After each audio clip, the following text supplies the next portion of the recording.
오늘 함께 보실 말씀은 마태복음 5장 3절에서 5절까지의 말씀입니다. 마태복음 5장 3절에서 5절까지의 말씀 한 절씩 교독하도록 하겠습니다. 제가 먼저 읽겠습니다. 심령이 가난한 자는 복이 있나니 천국이 그들의 것임이요. 함께 읽겠습니다. 온유한 자는 복이 있나니 그들이 땅을 기업으로 받을 것이요. 아멘. 산상수훈의 말씀 중 팔복을 계속 살펴보고 있습니다. 여러분, 마태복음 5장부터 7장에 기록된 산상수훈의 핵심 주제가 뭐라고 말씀드렸죠? 이건 매번 여쭤볼 거니까 기억해 두셔야 됩니다. 천국, 하나님의 나라라고 했습니다. 그리고 산상수훈의 서론에 해당하는 팔복은 하나님 나라 백성된 성도가 어떤 특성을 가지고 있는가를 이야기하는 것이다 라고 말씀드렸습니다.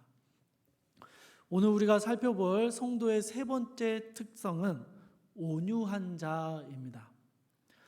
팔복에 나오는 성도의 특성들이요, 따로따로 떨어져 있는 게 아니라 단계별로 연관성을 가지고 있다라고 말씀드렸습니다. 팔복의 첫 번째가 무엇입니까? 심령이 가난한 사람입니다. 하나님 앞에 서서 내가 아무것도 아닌 영적으로 파산된 존재임을 깨닫는 것이죠. 이러한 심령의 가난함을 아는 성도는요, 하나님께 철저히 의존하게 되고 하나님의 통치와 은혜 아래서 살기를 원하게 됩니다. 그런데 이렇게 하나님께 더 가까이 나아가다 보면요, 실제로 내 자신이 하나님께 도저히 순종할 수 없는 수많은 죄악 덩어리에 불과하다라는 것을 알게 됩니다. 그래서 성도는 하나님 앞에 애통하게 되는 것이죠. 하나님과 적당히 거리를 두고 살면요, 모릅니다. 그러나 십자가의 보혈을 붙잡고 그 말씀에 순종해서 살아보려고 애를 쓰다 보면요, 또다시 범죄함에 빠져드는 자신을 발견하게 되고 애통하게 됩니다. 그래도 나는 꽤 괜찮은 성도인 것 같다라고 생각했는데 어느 순간 바닥을 치는 민낯을 보게 될 때 오호라 나는 공고한 사람이었구나 라고 탄식하며 애통하게 되는 것이죠. 여러분, 햇빛이요 환하게 비춰지며 이 방 안에서 보이지 않던 먼지들이 너무 선명하게 드러나는 것처럼 하나님 나라의 백성으로 순종하기 위해서 애쓰며 그의 은혜를 구하다 보면요, 우리의 죄성을 더욱 선명하게 발견하게 되면서 하나님 앞에 애통하게 되는 것입니다. 우리 주님께서는요, 이러한 영적인 가난함과 죄로 인한 애통함을 지나와야만 성도가 온유함을 가질 수 있다라고 말씀하고 계십니다. 이 온유함이라는 것은요, 문자 그대로 따뜻하고 부드러운 마음씨, 부드러운 성품입니다. 여러분, 우리는요, 온유한 사람을 좋아합니다. 우리가 관계하며 만나는 사람들이 모두 다 온유한 사람이기를 원합니다. 그러나 우리 자신이나 우리의 가족들은 마냥 온유한 사람이 되는 것은 그다지 좋아하지 않습니다. 여러분, 왜냐하면요, 우리가 사는 세상에서 온유함이라는 것은요, 유약한 성격의 사람을 뜻할 때가 많기 때문입니다. 성격이 부드러워서 남에게 싫은 소리를 절대 못하는 사람, 똑부러지기보다는 우유부단하고 자기 주장을 내세우며 제 실속을 챙기기보다는 지나칠 정도로 배려하고 그냥 조용히 물러서 버리는 사람, 이런 사람이 온유한 사람이다라고 생각하기 때문이죠. 여러분, 다른 집 아이가 온유하면요, 야, 그 집 아이는 참 성품이 좋다라고 칭찬합니다. 그런데요, 우리 집 아이가 온유해서 어디 가서 싫은 소리도 못하고 맨날 손해보고 사는 걸 보면 속 터지는 것이죠. 특히 약해 보이는 순간 여기저기서 물어뜯기기 좋은 이런 적자 생존의 시대를 살아가는 요즘 우리에게는요, 저렇게 착해 빠져서, 저렇게 물러터져서 어떻게 이 험한 세상을 살아가려나라는 걱정이 드는 것입니다. 적당히 까칠해야 하고 적당히 냉정해야 사람이 쉽게 보이지 않지, 무조건 온유하기만 하면 소위 말해서 호구가 되기 십상이다라는 것이죠. 그래서 이 시대에는요, 온유함은 남에게 있으면 좋은 것이지만 나에게 있는 것은 그다지 좋지 않아 보이는 그런 시대입니다. 여러분, 그러나 예수님이 말씀하시는 온유함은요, 결코 연약함을 의미하지 않습니다. 또한 천성적으로 착하고 부드러운 마음씨, 그런 성품을 말하는 것도 아닙니다.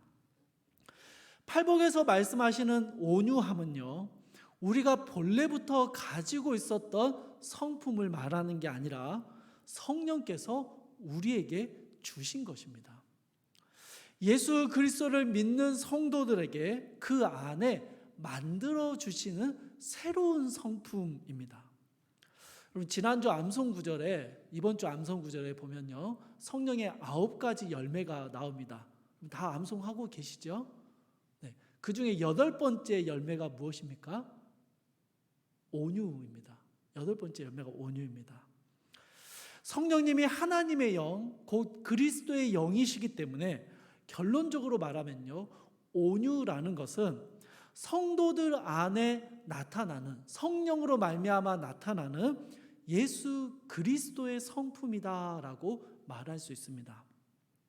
그러니 여러분, 나란 사람은 원래부터가 온유함과는 거리가 좀 멀어요, 혹은 나는 본래 온유한 기질을 가진 사람이 아니에요 라고 변명할 수 있겠습니까?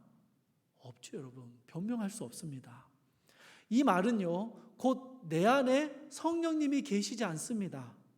나는 그리스도의 성품을 조금도 닮아가고 있지 않습니다 라고 말하는 것과 똑같습니다. 우리가 예수 그리스도를 믿어서 새 사람이 되었고 우리 안에 성령님이 계심을 믿는다면요, 우리는 성령님을 의지해서 우리가 온유한 자로 살아가도록 애써야 하는 것이죠. 그러면 여러분, 어떻게 사는 것이 예수님이 말씀하신 온유한 자의 모습일까요?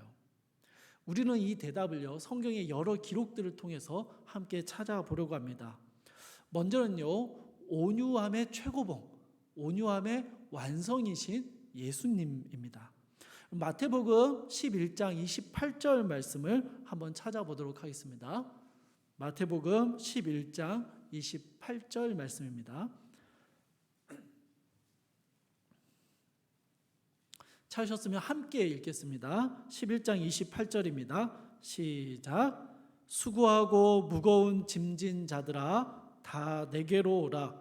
내가 너희를 쉬게 하리라. 아멘. 여러분, 이 말씀은요, 힘겨운 인생길을 걸어가는 이들에게 주시는 주님의 따뜻한 위로입니다. 이 말씀 그 자체로도 위로가 되다 보니까 우리는 그 뒤에 말씀을 잘 언급하거나 보지 않는 것 같습니다. 여러분, 29절입니다. 나는 마음이 온유하고 겸손하니 나의 멍에를 메고 내게 배우라. 그리하면 너희 마음이 쉼을 얻으리니. 여러분, 예수님께서 지치고 수고하는 인생들에게 나에게 와서 쉬라라고 말씀하십니다. 그러면 그들이 짊어지고 있는 짐들을 다 내려놓고 편하게 쉬어라라고 말씀하셔야 되잖아요. 근데 그렇게 안 하십니다. 나의 멍에를 메고 나에게 배우라고 말씀하십니다. 30절입니다. 이는 내 멍에는 쉽고 내 짐은 가벼움이라. 여러분, 예수님의 말씀이요, 무거운 짐 지고 있는데 좀 힘들어 보인다, 이리 와서 내 가벼운 짐하고 바꿔서 져라 라는 말씀 정도로 이해하면 될까요? 물론 이것만으로도 무거운 짐을 내려놓고 좀 가벼운 짐을 질 수 있다라는 마음의 평안함이 있습니다. 그러나 여러분, 우리에게는요, 때때로 그 가벼운 짐조차도 들 힘이 없을 때가 많고요, 가벼운 짐도요, 오래 들고 있으면 힘들기는 매한가지입니다. 여러분, 예수님의 말씀의 핵심은요 29절에 있습니다. 내 멍에를 지고 나에게 배우라 라는 것입니다. 그렇게 하면 너희 마음이 쉼을 얻게 될 것이다 라는 것이죠. 예수님의 멍에가 뭐고 예수님께 뭘 배우라는 것이냐, 그 말씀이 29절 앞부분에 있습니다. 무엇입니까?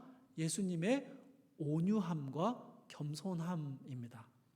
특별히 오늘 우리가 주목해서 볼 부분은요, 예수님의 마음이 온유하다라는 사실입니다. 사랑하는 성도 여러분, 예수님께서 이 땅을 살아가실 때 어떤 모습으로 살아가셨는지를 한번 생각해 보십시오. 요한복음 1장에서는요, 우리 주님께서 빛으로 이 땅 가운데, 이 어두운 세상 가운데 오셨는데 사람들이 알아보지 못했다라고 말합니다. 1장 11절에서는요, 자기 땅에 오셨는데 자기 백성들이 알아보지 못했다라고 이야기합니다. 창조주 하나님의 아들이시며 온 세상의 통치자이신 예수님께서 이 땅 가운데 오셨는데 그 예수님의 모습에 합당한 대우를 받지 못하셨던 것이죠. 도리어 이 땅에서 수많은 멸시와 부당한 대우를 당하셔야만 했습니다. 성경은요, 십자가의 길을 걸어가신 예수님의 모습에 대해서 이렇게 표현합니다. 도살장에 끌려가는 어린 양처럼 잠잠하셨다. 자신을 둘러싸고 있는 숱한 이 모든 부당한 상황들 속에서 우리 주님께서는요, 기꺼이 침묵하셨습니다. 십자가 위에서 온갖 조롱과 모욕과 죄악의 무거운 짐을 짊어지셔야 했을 때 예수님은 천군 천사를 불러서 그 모든 상황을 뒤집어 엎지 않으셨고 잠잠히 그 고난을 당하셨습니다. 그러나 여러분, 이렇게 잠잠하셨던 예수님께서요, 하나님 앞에서만큼은 결코 잠잠하지 않으셨습니다. 온유하신 예수님께서는요, 공생의 전 기간 동안에 언제나 하나님 앞에 나아가 기도하는 시간을 가지셨습니다. 겟세마네 기도에서 알 수 있듯이 심한 고통과 아픔을 가지고 기도하셨고 마침내는 하나님의 손에 온전히 맡겨드리며 아버지의 뜻대로 이루어지기를 간구하셨습니다. 십자가 위에서 그 고통 가운데 예수님은요, 나의 하나님, 나의 하나님, 어찌하여 나를 버리셨나이까? 라고 소리치셨고, 아버지, 내 영혼을 당신의 손에 부탁드립니다. 라고 말씀하시며 십자가에서 운명하셨습니다. 사랑하는 여러분, 예수님께 힘이 없었습니까? 예수님이 정당하고 합리적인 자격과 논리를 가지지 못하셨습니까?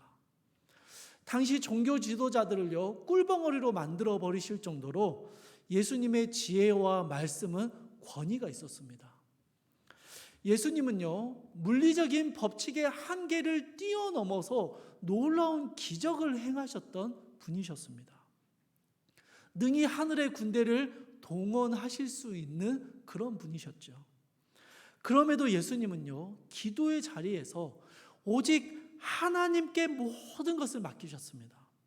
하나님의 뜻하심대로 이루어지기를 구하셨고 하나님께서 모든 일을 갚아주시고 모든 일을 이루어 주실 거라 신뢰했습니다. 그래서 수많은 비방자들과 십자가의 고통 앞에서 주님은요, 잠잠하셨습니다. 이게 여러분 예수님이 보여주신 온유함입니다. 베드로전서 2장 23절에서는요, 예수님의 온유하심에 대해서 이렇게 설명하고 있습니다. 욕을 당하시되 맞대어 욕하지 아니하시고 고난을 당하시되 위협하지 아니하시고 오직 공의로 심판하시는 이에게 부탁하시며. 주 안에서 사랑하는 성도 여러분, 예수님이 보여주신, 예수님이 가르쳐 주신 온유함의 본질적인 의미는요, 하나님의 일하심에 온전히 복종하며 신뢰하는 태도입니다. 이것이 온유함입니다. 자기의 힘과 자기의 논리와 자기의 옳음을 주장하기보다는 잠잠히 공의로우신 하나님께 온전히 맡겨드리는 것이죠. 그렇게 하나님께 맡겨드리기 때문에 분노하거나 보복하거나 욕하거나 위협하지 않고 어떤 상황 속에서도 부드럽고 따뜻한 마음을, 그 태도를 유지할 수 있는 것입니다. 여러분, 오해하지 마셔야 하는 것은요, 모든 불의한 일들에 우리가 눈 감고 입 다물고 있어야 된다, 그런 의미가 아닙니다. 여러분, 온유함이라는 것은요, 기본적으로 나를 향한 비방, 내가 겪는 부당한 환난들을 대하는 태도입니다. 온유하신 예수님도요, 독사의 새끼들아 라는 거의 욕설에 가까운 비난을 쏟아내셨고요, 성전을 더럽히는 자들의 상을 뒤집어 엎기도 하셨고, 때때로 굉장히 냉정한 태도를 보이실 때도 많았습니다. 그러나 하나님의 아들이신 당신이 십자가의 그 부당한 고난을 받아야 하셨을 때, 모든 불합리한 고난을 당하셔야 했을 때 주님은요, 철저하게 침묵하셨습니다. 주님이 걸어가신 십자가의 길 위에서 그 주님은 철저하게 하나님께 맡겨지는 온유함의 태도를 보여주셨던 것이죠. 예수님이야 원래 완벽한 분이시니까 온유함을 온전히 보여줄 수 있었겠지만, 이 땅을 사는 우리는 온유함을 보여주다가는 그냥 큰일 나거든요. 온유함을 보여주기에는 세상이 너무 악하고 너무 힘들다라고 생각이 드십니까? 몇 명의 이야기를 우리가 더 살펴보겠습니다. 민수기 12장 3절 말씀입니다. 함께 찾아보시겠습니다. 민수기 12장 3절 말씀이고요, 구약성경 215쪽에 있습니다.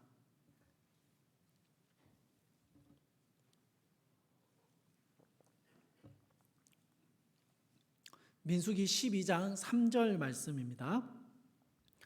3절을 보시면 모세에 대해서 이렇게 설명합니다. 온유함이 지면의 모든 사람보다 더하더라. 그런데 여러분, 이 3절에 이 언급이 되기 바로 직전에 3절이 나오게 된 배경이 1절과 2절인데요. 여기를 보면 모세의 형과 누나인 아론과 미리암은요, 이방 여인과 결혼한 모세를 비방하면서, 야, 너만 하나님 말씀 들었냐? 우리도 하나님이 말씀해 주셨어 라고 모세에게 권위에 도전합니다. 모세가 가진 지도자의 권위에 반발하며 비난하고 있는 것이죠. 그러면 여러분 어떻습니까? 모세가 이들의 비방에 대응을 해야 되잖아요. 그런데 모세의 대응이 전혀 기록되지 않고요, 그저 3절에서 모세는 그 시대의 모든 사람들보다 더 온유했다라고만 말하고 있는 것입니다. 이미 이때 모세는요, 지도자로서의 권위를 가지고 있었습니다. 모세를 따르는 수많은 사람들도 있었습니다. 그러니 아론과 미리암이 비방을 할 때요, 그들을 힘으로 억누를 수 있었고요, 그들에게 불이익을 줄 수 있었습니다. 친형제들의 배신에 분노할 수도 있었고요. 그러나 온유한 모세는요, 아무것도 하지 않습니다. 아무것도 하지 않습니다. 성경이 기록하고 있진 않지만 모세는 하나님 앞에 나아가 이 문제를 해결해 주실 것을 구하고 기도했을 것입니다. 민수기 12장 4절을 보시겠습니까? 여호와께서 갑자기 모세와 아론과 미리암에게 이르시되, 여러분, 저는요, 여기에서 이 갑자기라는 표현이 굉장히 은혜가 됩니다.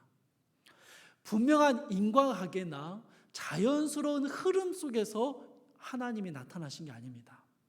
여호와께서 갑자기 급히 돌연히 모세와 아론, 미리암의 그 문제 가운데로 개입해 들어오시는 것입니다. 그리고 모세를 향한 비방에 대해서 하나님이 판단해 주십니다. 그리고 결국은요, 미리암이 나병을 얻게 됩니다. 12장 13절을 보니까 미리암의 나병을 본 모세가요, 이 온유한 모세가 하나님을 향해서 미리암을 고쳐달라고 부르짖으며 기도하는 모습이 나옵니다.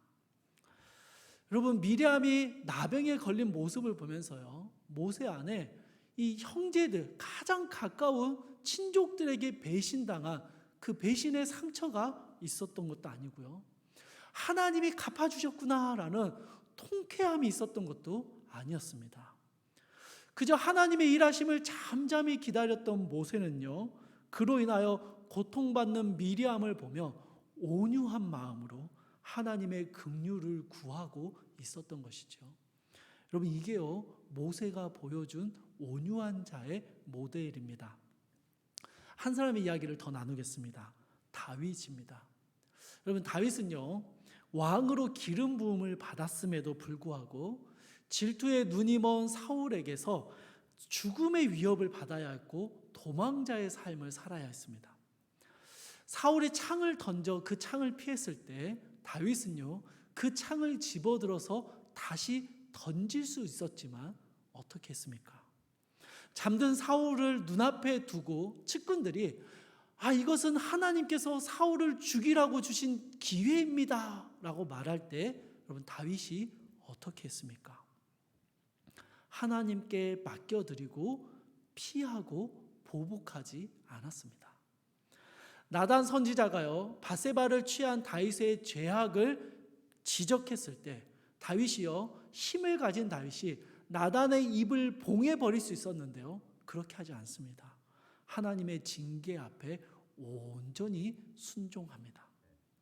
아들 압살롬의 반역 때 다윗은요, 아들과 맞서 싸우기보다는 피난길에 오릅니다.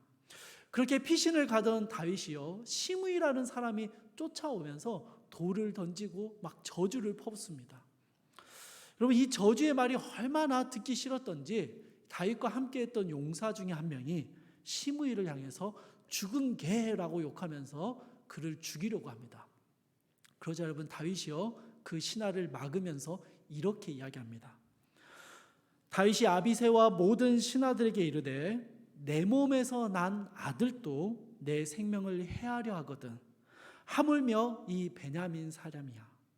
여호와께서 그에게 명령하신 것이니 그가 저주하게 버려두라.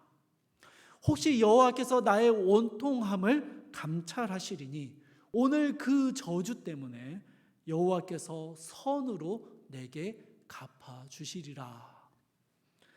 여러분, 여전히 다윗은요, 힘이 있었습니다. 피난을 가고 있지만 힘이 있었어요. 헛된 비방과 저주를 퍼붓는 시므이 정도는요, 그냥 죽일 수 있습니다. 그러나 다윗은 그렇게 하지 않습니다. 잠잠히 여호와의 손에 맡겨드리며 묵묵히 시므이의 모든 저주와 돌 던짐을 당하며 공의로우신 하나님의 일하심을 신뢰하며 피난길을 계속 갔습니다. 주 안에서 사랑하는 성도 여러분, 우리에게 힘이 있을 때, 우리에게 자격이 있고 우리가 옳은 것일 때 부당한 대우와 불합리한 비방 앞에 잠잠하기는 참 어렵습니다. 당한 만큼 갚아주어야 하는 것이 인지상정이죠. 그러나 여러분, 성경이 보여주는 온유함은요, 우리의 본성을 완전히 거스르라고 말합니다. 여러분, 오른뺨을 맞으면 어떻게 해야 됩니까? 우리도 쳐야 되잖아요. 근데 성경은 뭐라 합니까? 왼편을 돌려대라 라고 말합니다. 속옷을 빼앗으려고 하면 그것을 빼앗기지 않기 위해서 안간힘을 써야 한다가 아니라 겉옷까지 내어주라 라고 말씀하십니다.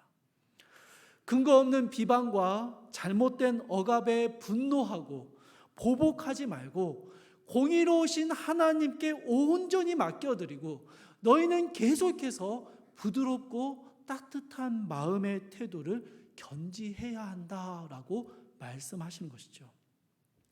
사랑하는 여러분, 이게 어떻게 가능할까요? 아니, 이러한 온유함이요, 어떻게 선천적으로 생겨날 수 있겠습니까? 오직 우리 안에 역사하시는 그리스도의 영, 성령께서 성도들 가운데 새롭게 심어 주셔야만 가능한 것이죠. 그리고 우리 주님께서는요, 이러한 온유함을 가진 성도들, 온유함의 성품을 닮아가는 성도들에게요, 땅을 기업으로 받게 될 것이다 라고 약속하십니다. 온유한 자가 땅을 기업으로 받습니다.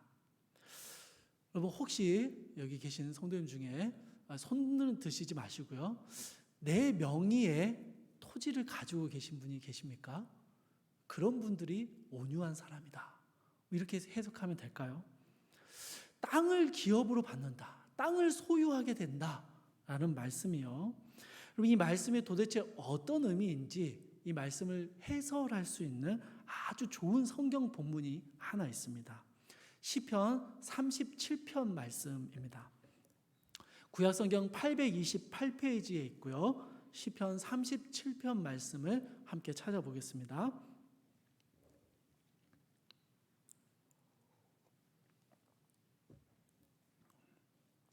시편 37편 828쪽에 있습니다.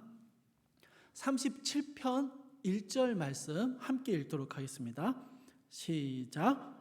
악을 행하는 자들 때문에 불평하지 말며 불의를 행하는 자들을 시기하지 말지어다.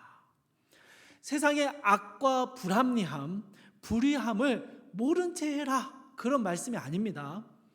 그러한 악함으로 인하여 내가 피해를 입게 되고 손해를 받게 되고 부당함을 겪게 된다 할지라도 분노하고 불평하며 나도 똑같이 갚아주고 다투고 맞대어 욕하지 말라라는 말씀입니다.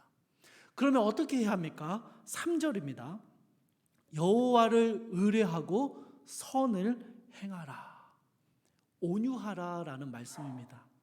하나님이 일하고 계시며 알고 계시며 공의롭게 판단하실 것이니 그것을 신뢰하는 성도는 선을 행하라 라는 것입니다.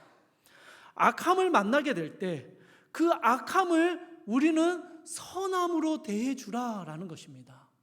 악함 때문에 화내고 분노하고 불평하고 시기하며 다투지 말고 그 악함에 대해서 성도들은 온유함으로 선을 행해주라 라는 것이죠. 이렇게 악함을 온유함으로 대하는 성도들에게는요, 3절의 후반부와 같은 약속을 주십니다. 땅에 머무는 동안 그의 성실을 먹을거리로 삼을지어다. 여러분, 이게 무슨 말이냐면요, 여러분, 온유하면 어떻습니까? 손해를 보게 될 것 같아요. 온유하면요, 내 몫을 못 찾을 것 같아요. 온유한 태도는요, 자기의 권리를 온전히 주장하지 못할 것 같습니다. 이게 우리의 마음이에요. 그런데 여러분, 주님이 주시는 약속의 말씀이 뭡니까? 땅에 머무는 동안, 우리의 삶의 자리를 살아가는 동안 하나님이 성실하심으로 우리를 먹이시고 양육하실 것이다 라는 것입니다. 하나님의 성실하심이 우리가 피해보고 손해보고 아무것도 못 얻고 아무 권리도 주장하지 못하는 것 같지만 그분의 성실하심이 우리를 먹이실 것이니 걱정하지 말라라는 것이죠. 여러분, 계속 보겠습니다. 4절입니다. 또 여호와를 기뻐하라. 여러분, 이 말씀은요, 뭐 기쁘고 즐거운 상황에서 기뻐하라는 말씀이 아닙니다. 1절부터 이어지고 있는 시편 37편의 상황이 어떤 상황입니까? 목소리 큰 사람이 이기는 상황이에요. 우기고 화내는 사람이 이기는 겁니다. 악을 행하고 불의를 행하는 자들이 이익을 얻고요, 온유한 사람은 손해를 당하는 그런 상황입니다. 그런 부당한 상황이에요. 그런데 그런 상황 속에 살아가는 성도들에게, 그 온유함을 가진 성도들에게 뭐라고 말씀하십니까? 여호와를 기뻐하라 라고 이야기하십니다. 여기서 기뻐하라라는 히브리어 단어는요, 부드럽다, 유순하다, 고상하다라는 의미를 가지고 있습니다. 여러분, 너무 억울하고 화가 나는 상황이에요. 막 억울해서 너무 미치고 팔짝 뛸 것 같은 그런 상황이란 말이에요. 그런데 그 순간에 공의로우신 하나님을 생각해 보는 겁니다. 십자가 위에서 온유하셨던 주님을 기억하는 것이죠. 그리고 그 하나님을 그 하나님을 기뻐하며 우리도 온유함을 보이는 것입니다. 부드럽고 유순하고 고상한 성도의 모습을 보여주는 것입니다. 사랑하는 성도 여러분, 성도는요 고상해야 합니다. 고상해야 합니다. 고상한 온유함을 가지고 있어야 합니다. 그러면 여러분 어떻게 되느냐? 4절의 후반부입니다. 그가 내 마음의 소원을 내게 이루어 주시리로다. 여러분, 하나님이요 우리의 마음을 알아주신대요. 너무 억울하고 화가 나는데 예수님의 온유함을 생각해서, 성도의 고상함을 생각해서 꾹꾹 참고 여전히 부드럽고 온유한 마음을 가지려고 애쓰는 그 우리의 마음을요 하나님이 알아주신다는 겁니다. 동변상련이라고 우리의 마음을 우리 온유하신 주님께서 가장 잘 알아주신다는 것이죠. 그리고요 우리가 바라고 소망하는 것들을 알고 계십니다. 그리고 그것을 이루어 주십니다. 온유한 성도들의 마음의 소원을, 그 아픔을, 그 억눌러야만 했던 분노와 그 화나고 억울했던 모든 감정들을 우리 주님이 알아주시고 그 마음의 소원을 이루어 주신다라는 것입니다.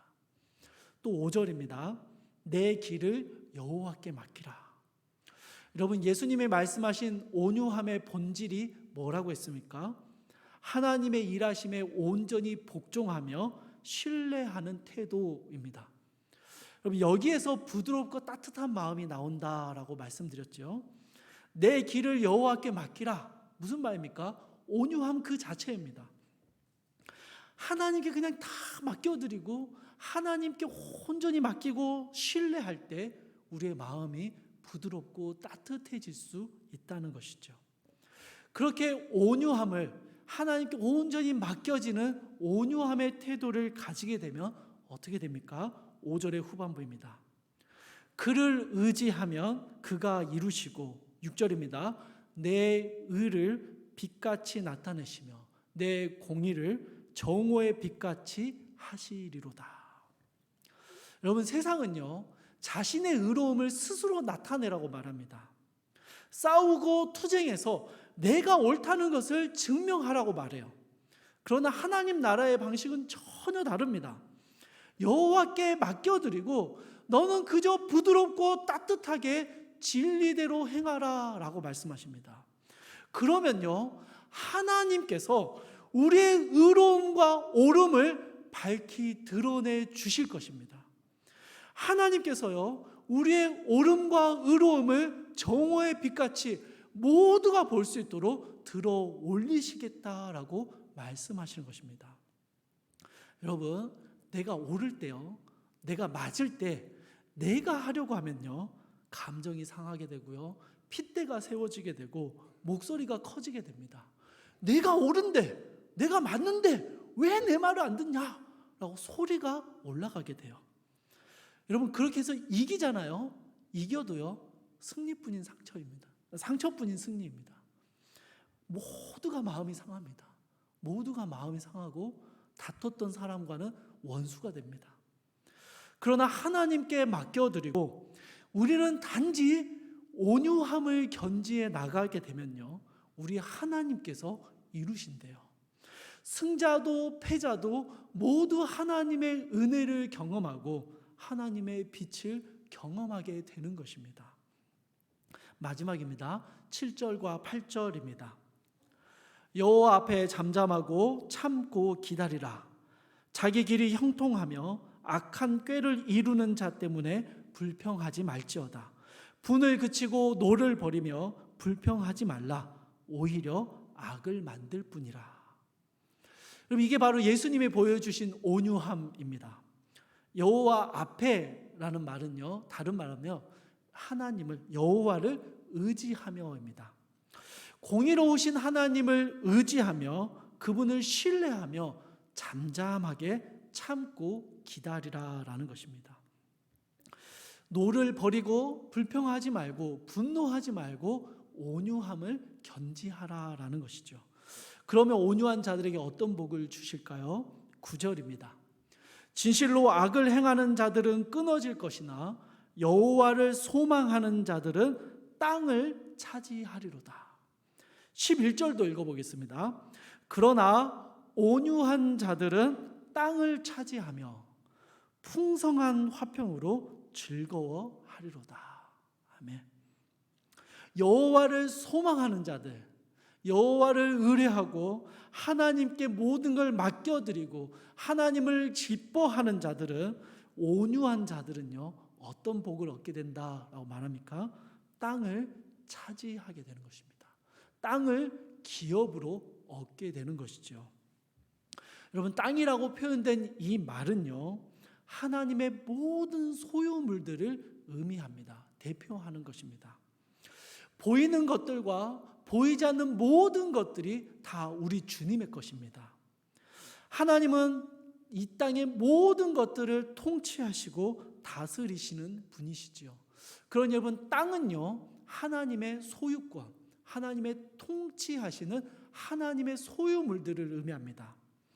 하나님께서는요, 당신의 백성들을 그 하나님의 소유된 이 세상 가운데 살아가게 하십니다.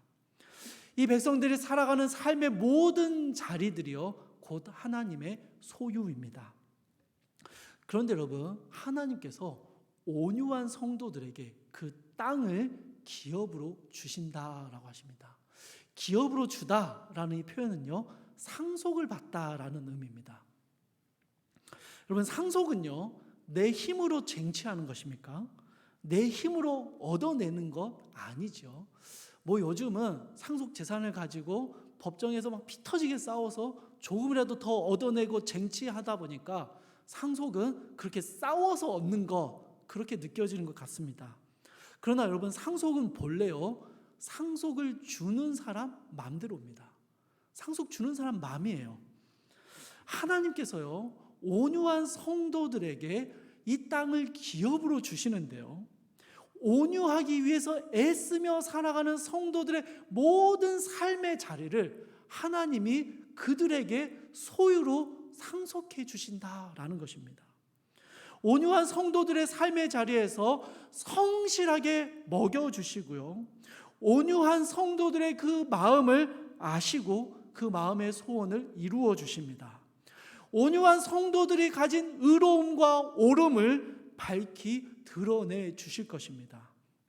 온유한 성도들은요, 하나님의 소유를 함께 누리며 풍성한 평안 가운데 기뻐하며 살게 되는 것이죠. 여러분, 이게 온유한 자들에게 주시는, 땅을 기업으로 주시는 하나님의 축복입니다. 주 안에서 사랑하는 성도 여러분, 오늘 우리가 주님의 말씀 안에서 온유함이 무엇인지, 온유한 자에게 주시는 복이 무엇인지를 함께 나누었습니다. 이 말씀을 듣고요, 목사님, 제가 억울한 일이 있었는데 제가 또 그런 건 잘 못 참잖아요. 그래서 제가 그 자리에서 불같이 화내고 소리 질러서 그렇게 항의했더니 잘못했다고 말하고 가더라고요. 제가 이겼습니다. 이렇게 말하는 성도님들이 나오지 않기를 소망합니다. 목사님, 제가 옳았고 제가 억울한 상황이었지만 주님의 온유함을 생각하며 차분하고 부드럽게 말하려고 노력했습니다. 성령님께 도와달라고 기도하면서 화가 여기까지 차오르는데 꾹 참고 그렇게 부드럽게 말을 했더니 글쎄 자기도 생각해보니 자기가 잘못했다고 느껴졌나 봐요. 먼저 미안하다 말했고 잘 해결됐습니다. 이렇게 말씀해 주시는 성도님들의 이야기가 더 많이 들려지기를 원합니다. 사랑하는 여러분, 우리가 물론 온유함으로 대해도요, 당장 해결되지 않거나 손해보고 끝나는 일들도 많이 있을 것입니다. 그러다 보면요, 온유해도 필요 없다, 온유해봤자 맨날 손해만 본다라는 마음이 드실 때도 있을 거예요. 그러나 여러분, 온유한 자에게 땅을 기업으로 주신다라는 이 하나님의 약속의 말씀을 꼭 끝까지 신뢰하며 붙드시기 바랍니다.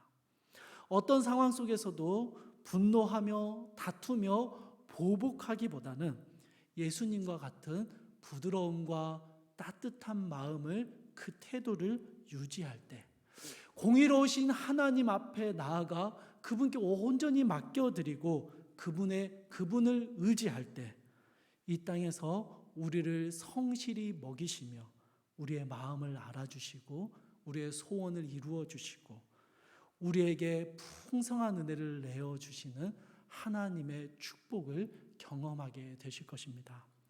주 안에서 사랑하는 성도 여러분, 성도의 고상함, 이 온유함의 고상함을 우리의 삶에서 기꺼이 보여내며 예수 그리스도의 온유함을 살아내므로 이 주님의 모든 축복을 누리시는 우리 모든 귀한 성도님들이 되시기를 주님의 이름으로 축복합니다.